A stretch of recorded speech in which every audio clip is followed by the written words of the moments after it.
So महाराष्ट्रातून गुजरातमध्ये आम्ही घोटवळ गाव पार करून पुन्हा ओझरखेड मार्गे सादडपाणा या समोरच गाडीतून जाणाऱ्या नामदेवच्या गावामध्ये जाऊ. समोर तुम्हाला दिसतं विहंगम नजारा आणि समोर दिसतंय ते थोडंसं पाणी ते दमणगंगेचं आहे.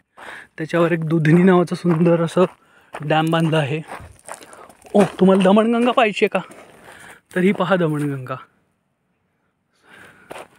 सो मलाही आत्ताच दिसली विलोभनीय दृश्य. ती अशी इथून वळालेली आहे आणि पुढे असा वळसा मारून पुढे गेलेली आहे आणि पुढे तो दुधनी नावाचा एक डॅम गुजरातनं बांधलं आहे. सो हा मी घोटवळचा रस्ता सोडला. या लोकांनी हे घोटवळ हे गुजरातमधलं शेवटचं गाव महाराष्ट्र बॉर्डरवरचं. आम्ही बोरमाळ ह्या देवडोंगरी ग्रामपंचायत तालुका त्र्यंबक जिल्हा नाशिकमधून घोटवळ या ग्रामपंचायत सुलिया तालुका करपाडा आणि जिल्हा वलसाड गुजरात इथे प्रवास केला. आणि तुला विहंगम दृश्य दिसतंय तुम्हाला. खाली काही पाड्या पसरलेले आहेत.